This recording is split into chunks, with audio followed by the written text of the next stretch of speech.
We both said that violence is never an acceptable means of expressing one's grievances. Never. Rioting and the destruction of public property are just not acceptable means of expression. Now, I know that's probably news to Chris Cuomo over at CNN, who asked on air where it says that protests must remain peaceful. Now, maybe he skipped it when he was in law school. I'm not a lawyer, but even I know this. It says so here in the Constitution. I call attention to the First Amendment, Chris. That actually says Congress shall make no law prohibiting or abridging the right of the people peacefully to assemble and to petition the government for redress of grievances. The word peacefully is right there in the First Amendment. Now, we condemn the violence and destruction this summer, and we condemn it now. The difference between us and everyone else, though, is that we're consistent. We didn't say violence by some is okay, or it's okay depending on what you're protesting. It's always wrong, always, full stop.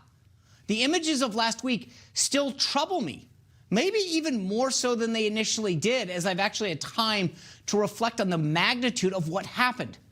Watching not just the destruction, but what it actually meant as I watched the funeral procession for Capitol Police Officer Brian Sicknick.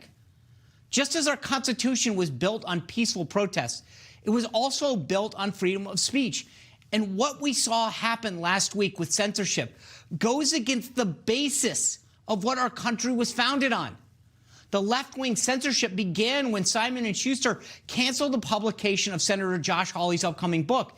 And even bookstore owners commented about how they looked forward to the day when they don't have to carry any books by Trump supporters. The next step is when Trump was kicked off Twitter. Twitter cited the potential of future violence. So let's be clear. The standard of what might happen. Think about that. What might happen. Okay, if that's the new standard, then let's look at who else Twitter allows on its platform right now. And some of the crazy, insightful, and yes, violent things that they've said on Twitter. Russian President Vladimir Putin, he's on there. So is Venezuela's Nicolas Maduro. And Iran's Supreme Leader, he's on there too. And by the way, in July, this is what he tweeted. This is what Khomeini tweeted. The Islamic Republic of Iran will never forget the martyrdom of Soleimani and will definitely strike a reciprocal blow to the U.S. Okay, that's fine. Keep that up. That's no big deal, right? I guess it's just attacking the U.S. And what about so-called comedian Kathy Griffin, who posted a photo of herself with a fake severed bloody head of Trump for the second time? Don't worry about that. That's okay. Well, the old saying used to go something like this. I disagree with what you're saying, but I'm going to fight for your right to say it. Isn't that the beauty behind the First Amendment? I find flag burning reprehensible. And by the way, it's actually against the law. But the beauty of America is that our Constitution protects speech that we don't like. Jake Sherman, formerly of Politico, he's a new founder of a left-wing website, says that Trump's Twitter ban is probably a good thing for the Republican Party. MSNBC's Willie Geist says it's not actually a First Amendment issue. Aren't these so-called journalists advocates for the First Amendment? Or is it just advocates for the parts that they like, the issues and the candidates that they like? Okay, I get it. But check this out. CNN's Oliver Darcy, he's Brian Stetler's buddy and fellow media reporter at CNN. He questions, well, no, let's call it like it is. He's trying to pressure cable providers from carrying stations like Newsmax. Are we clear on this? The media reporter for CNN, whose parent company AT&T owns both Time Warner and DirecTV, is trying to bully them into dropping Newsmax. That should concern you. Isn't this what CNN normally would call state TV? If they had their way, your choices would just be MSNBC and CNN, and probably not both of those. Well, it went up a notch from there. The chief of content of Forbes magazine says, quote, hire any of the Trump fellow fabulous above, which, by the way, yours truly made the list. I've always wanted to be on a Forbes list, but I don't think this is the one that I thought I'd be on. And Forbes will assume everything your company or firm talks about is a lie. Wow.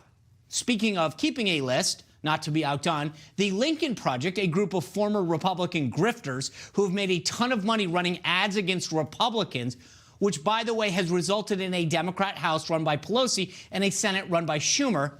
Well, they're keeping a list too, and, quote, detailing their roles in the Trump administration and tracking where they are now. How very Alexandria Ocasio-Cortez of them. Track where they are now and hold them accountable. Do you get that? I'll translate it if you don't. We're going to harass their employers and try to cut off their livelihoods because they supported Trump. So much for serving your country. Well, this brings me to Parler, the alternative to Twitter. People have been flocking to Parler because they don't like Twitter's left-wing nuttiness. That's a great thing, right? That's capitalism at work. If you don't like Twitter, leave it. Perfect. Well, guess what happened when it did actually start to happen and people migrated to Parler? Well, you guessed it. Apple pulled Parler out of its app store. So did Google.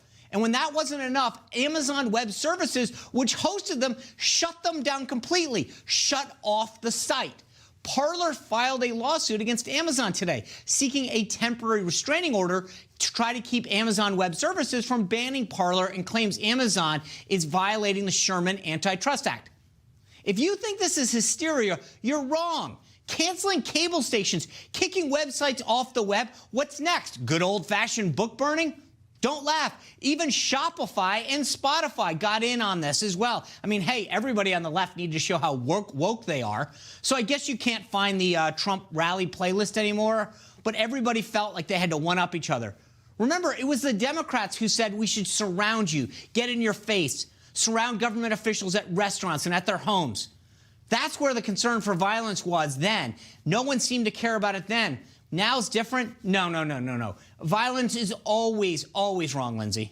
It is always wrong. Well said, Sean. Very well said. And I think, your point about if you don't like it, the Constitution still protects that. And you know what? Sometimes it's uncomfortable to hear arguments that you don't like. But when you start chipping away at the basis of our Constitution and what it stands on, then you start chipping away at the freedoms that makes America so great and so different than any country in the world. And we have to protect those. And that's why there is outrage, and that there should be, about our freedom of speech being jeopardized. Yeah, it is. I don't think people, I think right now it sounds cool to say it. They don't understand the permanent damages it's done. CNN's Jake Tapper mocked it because people were talking about how many people they were losing on. The reality is this is a fundamental right of America. This is what makes us better. And if we can say, okay, we're going to ban voices we don't like, or thoughts, or candidates, we have a big problem. We become like the tech tyrants and the dictators in other countries. We're great because we allow the dissension of speech. You just watched Newsmax TV, America's fastest growing cable news channel, now in more than 70 million homes. You can get Newsmax TV on your cable system or check your cable guide. And if your system doesn't carry Newsmax, call them, tell them you want Newsmax TV, because we're real news for real people.